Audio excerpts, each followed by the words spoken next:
பார்த்தீங்கன்னு சொன்னால் இதில் வந்து தீபங்கள் எல்லாம் காட்டுறீங்க பாருங்க. முருகப்பெருமானுக்கு வந்து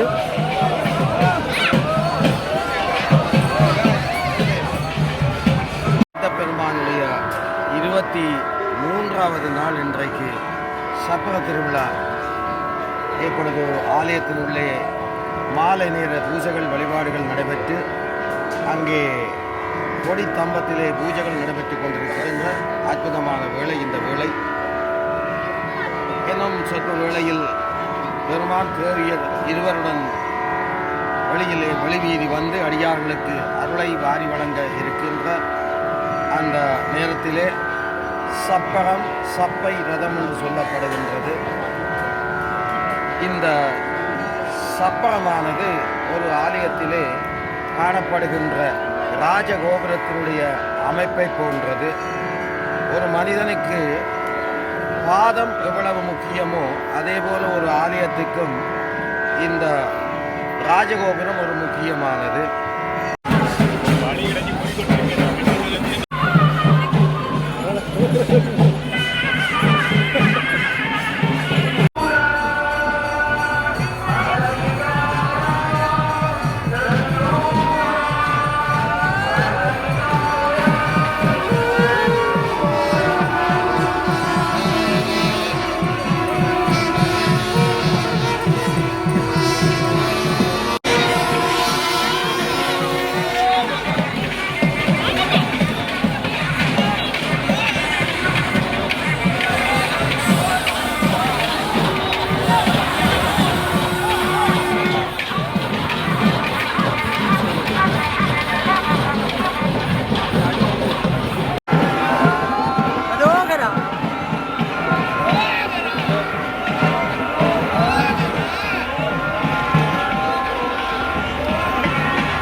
Apart from COVID, கோவிடுக்கு வரையலாம் போச்சு.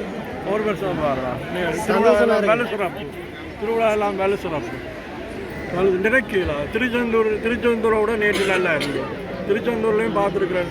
சூரியன் போகிறது நேற்று எவ்வளோ பிரில்லியன்ட், எவ்வளோ நல்லா இருந்தது.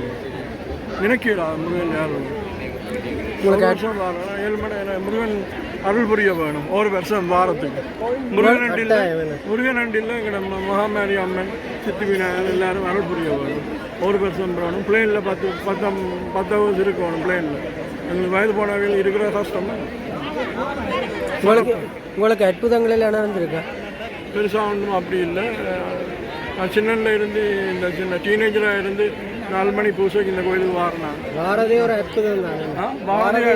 முருகன் தம்பி நான் டீனேஜராக இருக்கக்கூடிய 14, 15, 16 எஸ்எஸ்சி படிக்கக்கூடிய இந்த கோயிலுக்கு வந்துட்டுருக்கேன் 4 மணி பூசைக்கு. எங்களுக்கு மணி அடித்தால் மேலே காலத்தில் மணி அடித்தாலே கேட்கும். நாங்கள் ஸ்டான்லி காலேஜ் நாவலர் ரோடெலாம் இருக்கிறோம்.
அரோகரா.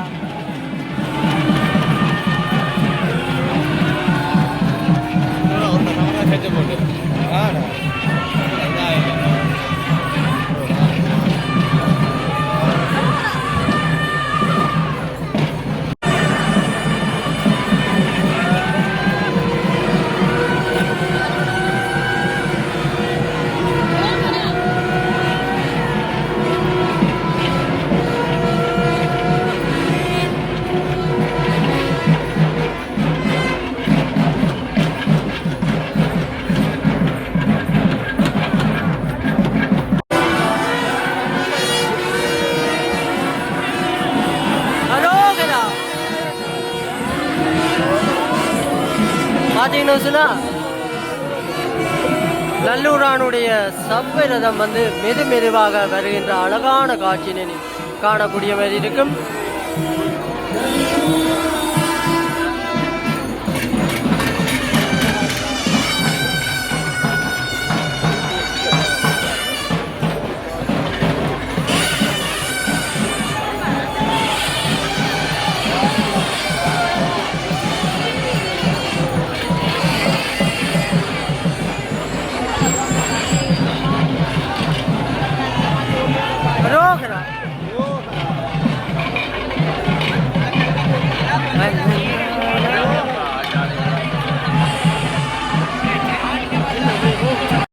பார்த்தீங்கன்னு சொன்னால் இப்போ வந்து நல்லூரன் வந்து சப்பரதத்தில் ஏறி மக்களுக்கு வந்து காட்சி அளிக்கின்ற அற்புத காட்சி நீங்கள் காணக்கூடிய மாதிரி இருக்கும்.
கேள்விகள்.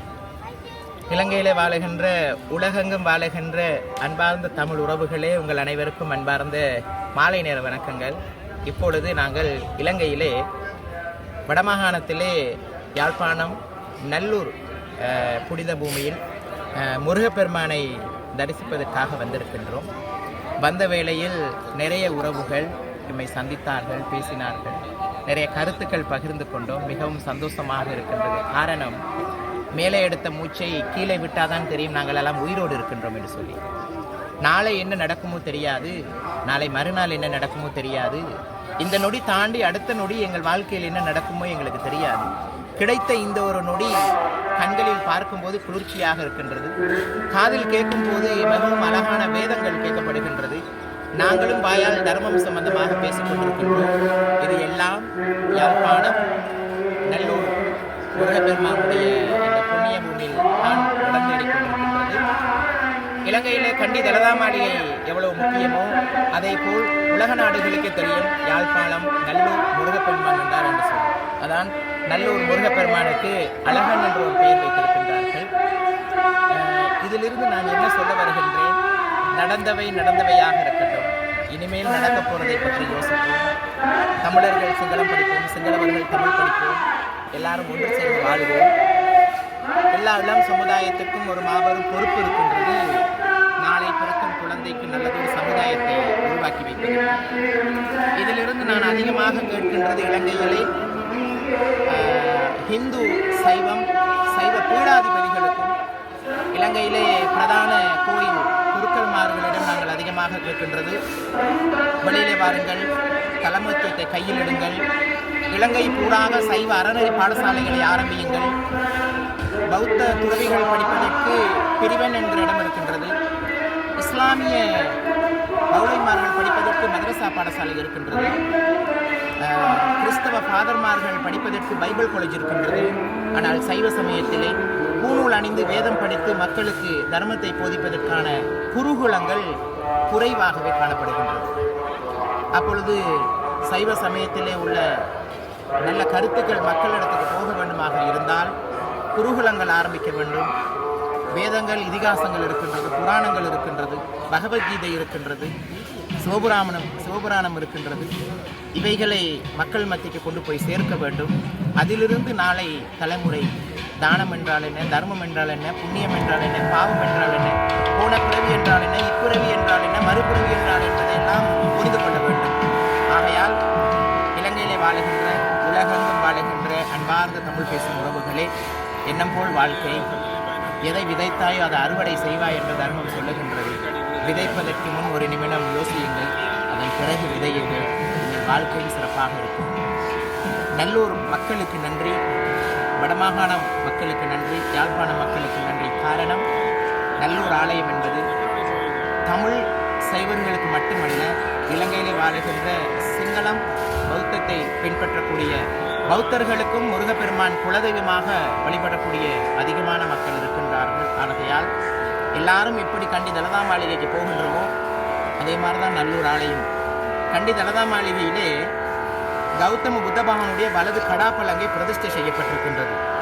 பாரத தேசத்திலிருந்து அதை இலங்கைக்கு கொண்டு வந்து கொடுத்த தந்தகுமரு, ஹேமமாலா என்கிற 2 பேரும் பௌத்தர்கள் அல்ல, அவர்களும் சைவர்கள்.